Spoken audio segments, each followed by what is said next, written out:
Eh bien ça y est, après 2 ans de projets de travaux divers et variés pour financer notre voyage à but humanitaire auprès des Intouchables, nous voilà enfin à l'aéroport prêts pour le départ. On en a rêvé de ce jour et on y est. Certains sont angoissés, d'autres excités, mais on verra que ça ne va pas durer.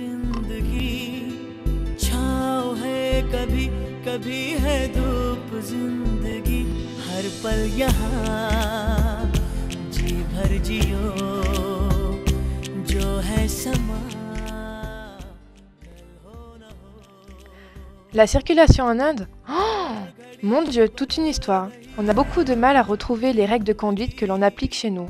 On a l'impression que chacun se débrouille et c'est souvent le plus gros qui s'impose. Le permis à points, je pense pas qu'ils le connaissent encore.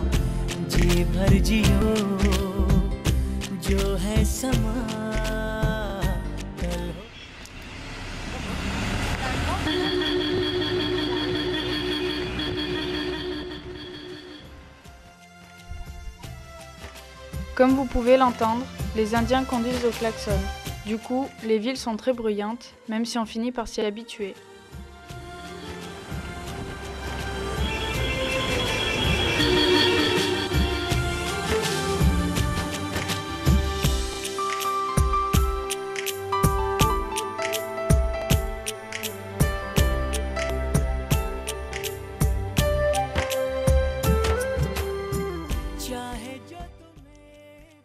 Au niveau de la nourriture, on a parfois du mal à reconnaître les ingrédients, et l'aspect des plats nous paraît parfois bizarre.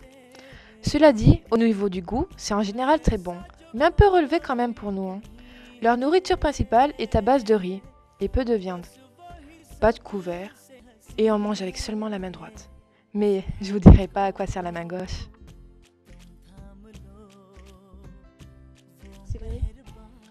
Dans cette carrière de pierre, le salaire dépend de la production individuelle du travailleur. Certains travailleurs peuvent avoir des revenus plus élevés que d'autres car ils cassent et remplissent 1 ou 2 camions de pierre. C'est pourquoi les travailleurs adultes amènent toute leur famille pour les aider, y compris les plus jeunes enfants. C'est un phénomène très répandu en Inde.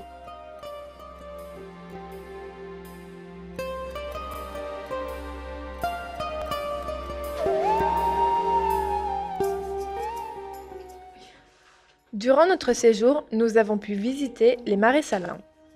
Il s'agit de tasser le sol avec ses pieds afin d'accélérer le séchage. Ici, des femmes et quelques enfants martèlent le sol de leurs pieds sous un soleil de plomb.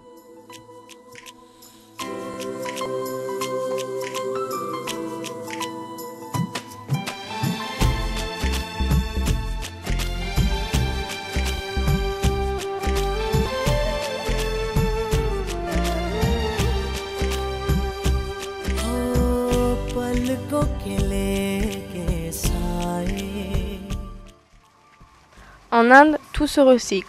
La fabrication de cordes est faite à partir de fibres de noix de coco. C'est l'élément nécessaire, elle est présente en abondance, et cette activité permet à quelques-uns de gagner un maigre salaire.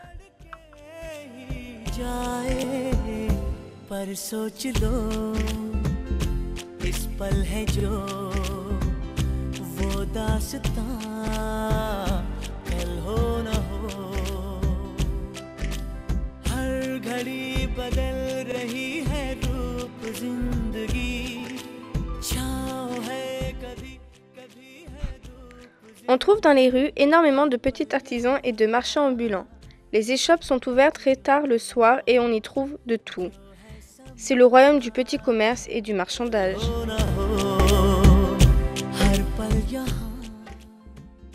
Au bord de l'océan Indien, un certain nombre de pêcheurs vivent d'une pêche côtière. Les filets sont tirés du bord de la plage par les bateaux. Tous les pêcheurs ont à cœur de les personnaliser. Ils ont suivi de plein fouet le tsunami en 2004.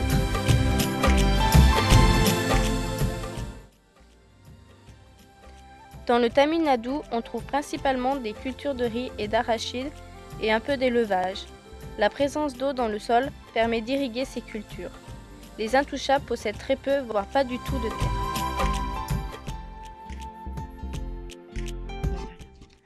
Après que les enfants aient travaillé dans les champs, l'école du soir leur est proposée par l'association VCDS, Village Community Development Society afin de recevoir une éducation de 17h à 19h pour qu'ils aient un meilleur travail que leurs parents. Apprendre à l'école est le seul moyen de suivre son rêve.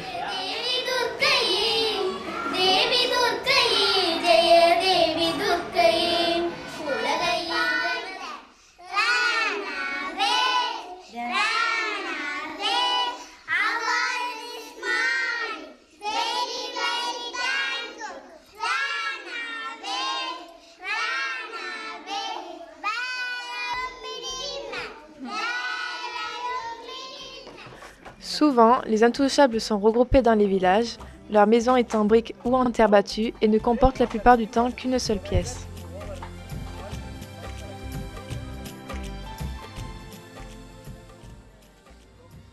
La toiture est constituée principalement de branches de palmier et nécessite un entretien régulier. Chaque année, avant le début de la mousson, il faut changer la couverture du toit, ce qui nécessite une certaine dextérité, comme vous pouvez le constater. La terre de spiritualité immense et la croyance religieuse sont reflétées dans l'abondance des temples. On peut en trouver dans tous les coins de l'Inde. Les hindous considèrent les temples comme étant une place où ils peuvent être près de Dieu. Les mariages indiens contiennent et symbolisent un grand nombre de rituels et traditions. De la culture indienne, elles sont transmises de génération en génération. Depuis les années 70, le mouvement des femmes se bat pour instaurer de nombreuses lois sociales contre l'abolition du système de dot, des mesures contre le viol, ainsi que des changements sur des décrets particuliers concernant les crimes commis envers les femmes, notamment par leur belle famille.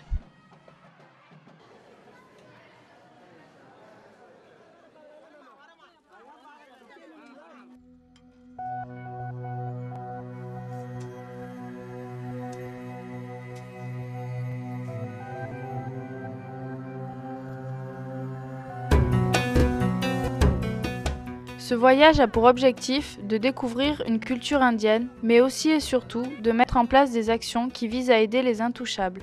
Cette année, 3 chantiers ont vu le jour.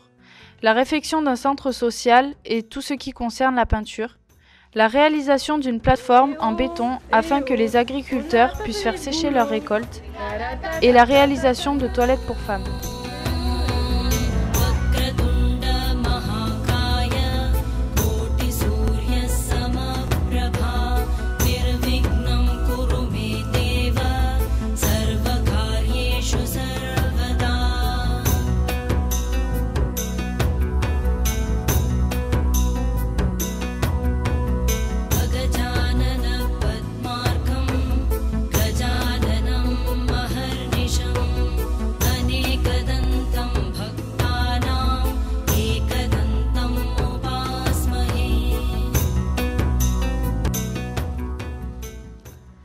Lors de ces chantiers, nous avons travaillé avec les villageois et découvert leur méthode de travail.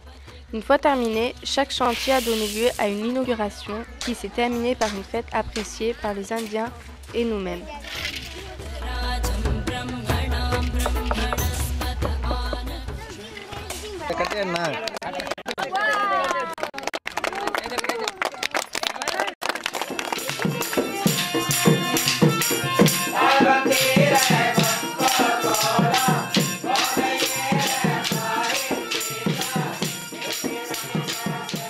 En fin de séjour, les animateurs de VCDS et nous-mêmes avons organisé une fête.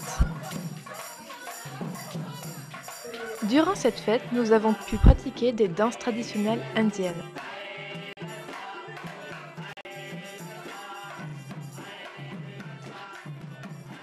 Le stick dance est une danse indienne dont les rudiments ont été plus ou moins assimilés,